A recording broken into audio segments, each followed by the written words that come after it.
जीवन की डोर कमजोर हो, शिव के गुरु बनाइला। जीवन की डोर कमजोर हो, शिव के गुरु बनाइला। गुरु बनैला सखी, गुरु बनाइला। गुरु बनैला सखी, गुरु बनाइला।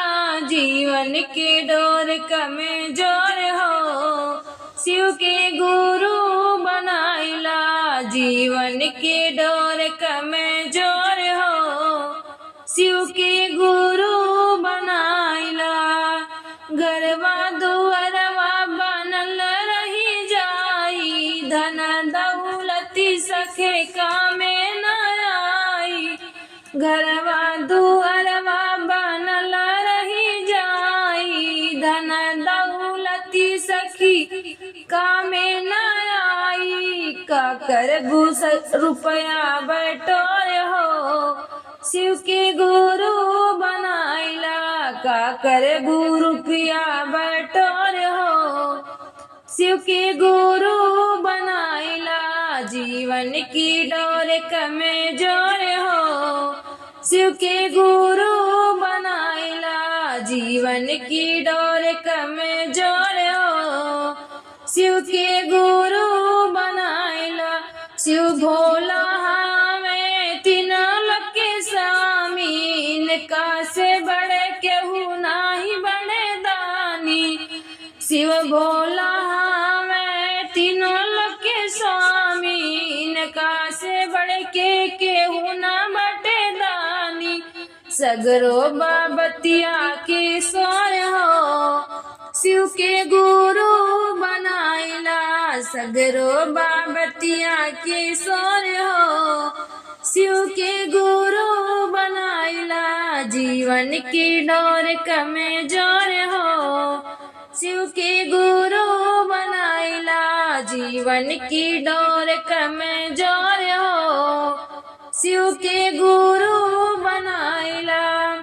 अंतर्यामी हमें शिव बोले, अंतर्यामी हमें शिव दानी। माथे पे चंदा जट से बहे पानी, माथे पे चंदा जटा से बहे पानी। भगतन करेला पुकार हो, शिव के गुरु बनाइला। भगतन करेला पुकार हो, शिव के गुरु बनाइला। जीवन की डोर कमजोर हो, शिव के गुरु बनाइला। जीवन की डोर कमजोर हो, शिव के गुरु बनाइला। शिव गुरु के बाटे महिमा निराली, लौटेला खाली नाही जिधर पे जाला। हर सुख के बाटे उपकार हो, शिव के गुरु बनाइला। हर दुख के बाटे उपकार हो, शिव के गुरु बनाइला। जीवन की डोर कमजोर हो, शिव के गुरु बनाइला।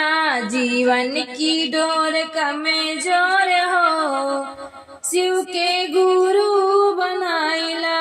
भक्ति से लीन होई करा शिव चर्चा, भक्ति में लीन होई करा शिव चर्चा। धन होई भाग्य तोरो कैले बिना खर्चा, धन होई भाग्य तोरो कैले बिना खर्चा। हम तो कहिला हाथ जोड़ी हो, शिव के गुरु बनाइला। हम तो कहिला हाथ जोड़ियो, शिव के गुरु बनाइला। जीवन की डोर कमजोर हो, शिव के गुरु बनाइला। जीवन की डोर कमजोर हो, शिव के गुरु